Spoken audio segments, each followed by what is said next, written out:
Hi everyone, my name is Boyuan Ouyang, and let me first.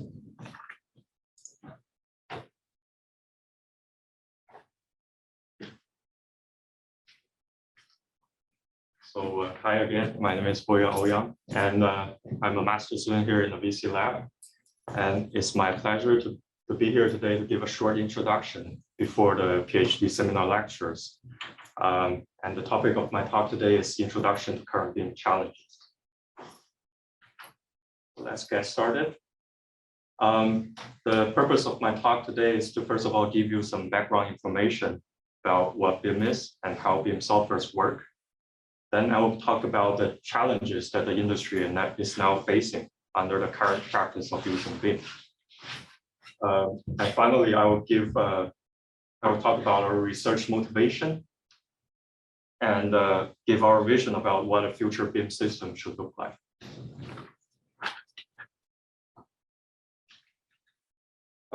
So the concept of building information modeling is to store all kinds of building characteristics in an information model. And it should contain complete and sufficient information to support all building lifecycle processes. And it should be at the same time computer interpretable. Now, from a technical point of view, this fits quite well with the computer science concept of object-oriented programming and modeling. The term object-oriented simply means that everything in the domain could be viewed and modeled as objects that comes with properties and behaviors. This applies not only to real physical entities like walls, columns, or doors, but also to abstract concepts like the association relationship between a wall and a door. There are 5 key concepts to object-oriented modeling. First is classification, meaning we can categorize the building objects into groups and give them hierarchies. Inheritance, meaning a child class can inherit properties and behaviors from its superclass. Aggregation, meaning some object be the aggregation of other objects. And instantiation, meaning we can create an instance of a real object by instantiating the object class and populating the properties with real values. And finally, encapsulation, meaning to write interface method for each object that provide the desired object behaviors and to wrap up the code with the data into one single unit. The exact implementation of the above concept is different from software to software. And the internal data structure of those objects should be formally defined in the software schema using some definition language. And that governs how the data are stored in the software database.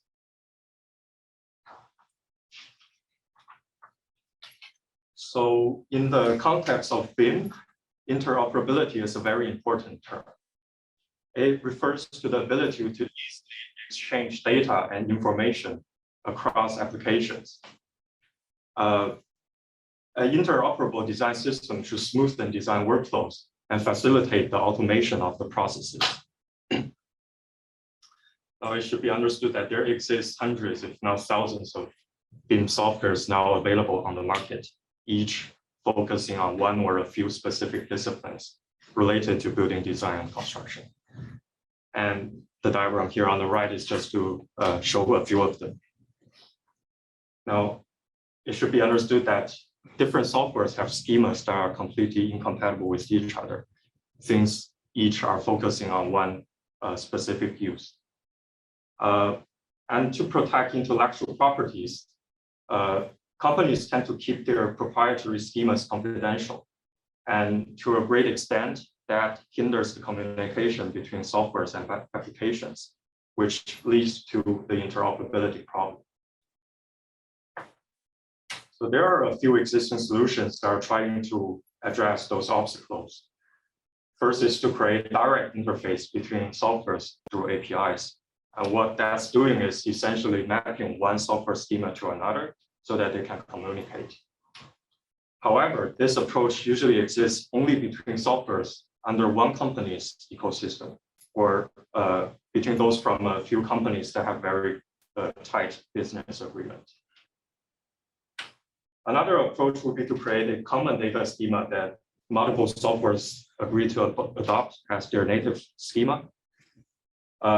The main shortcoming of this approach is that there simply isn't a single schema that can satisfy all the AEC disciplines. So experience has shown that different professions view even the same building objects from fundamentally different perspectives. And such a different understanding in the core concept of object justifies the need of different schemas for different applications and professions. The last and probably the most widely accepted solution is to create an open exchange schema that is to open a universal and third-party open exchange schema that for the different disciplines. And that allows software vendors to convert their native models into a model that can be opened by other softwares, thus allowing the designs to be exchanged. And this exchange schema is known as the IFC schema. So what is IFC exactly? This community, Building Smart International, was established with the goal of resolving the interoperability problem in the AEC industry. Their effort has evolved into the development of this industry foundation classes data model, or IFC in short. Essentially, IFC is an international standard model documented in ISO 16739 for building planning, design, construction, and management. It's a non-proprietary open exchange schema that covers multiple AEC disciplines. An intuitive way to understand what IFC is or how IFC works is to think of it as the PDF for BIM. So an IFC file or an IFC model is a frozen copy of the original content of the model. And it can be shared, viewed, measured, etc., but should not be additive in most situations. A typical design workflow with IFC could be the following. So the architect first creates some architectural model in an architectural software, let's say Revit. And then the architect can export this native Revit model into an IFC file, which could then be imported by another structural software, for example, Tekla structures. And then the structural engineers can use this IFC model as a reference or a template to reconstruct their structural model in Tekla structure and based on their needs.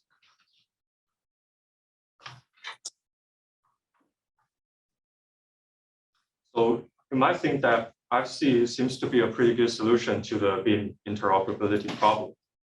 However, it still comes with a few pronounced limitations. First of all, up until the current latest version of IFC, it mainly focuses on geometry, materials, and some other alphanumeric properties, and is very weak in expressing object relationships and the design intent from the designers. Many useful and reusable information from the native models are lost during the conversion process to IFC. This is simply because IFC cannot express it. Low semantic clarity and consistency, meaning the same information could be expressed in multiple ways in IFC. And a loosely implemented conversion process to IFC will lead to incomplete and distorted IFC files, which will be far from interoperable. Also, IFC has limited design discipline coverage. For example, the building performance domain is not fully covered by IFC. And somewhat related to the last point, IFC also lacked the flexibility to be quickly adapted and extended to include new concepts. Tremendous amount of work is needed for the domain expert and software vendors to reach a consensus about some new concept before they can publish them in the schema. Last but not least, the file-based workflow of sharing models across disciplines is also very cumbersome, especially when dealing with more than one design alternative or when multiple design teams want to work in parallel using files as the media to deliver design is a major cause of inefficiency because of the sequential nature of the file-based workflow. So just to conclude my introduction, because of the current state of the practice of using BIM that comes with so much limitations, our original fantasy of what BIM could be is not being fully achieved. And we see that the IFC is far from being the ultimate solution to the long-lasting BIM interoperability problem. So we have witnessed the development of the industry from using paper drawings to deliver designs, and then to CAD, and now to BIM. So we as a research team is trying to answer the question of what should come next that can solve all these mentioned problems. So our vision basically is to realize a BIM system that is first artificially intelligent, meaning we want to leverage the state-of-the-art AI techniques to maximize design automation and to minimize human intervention.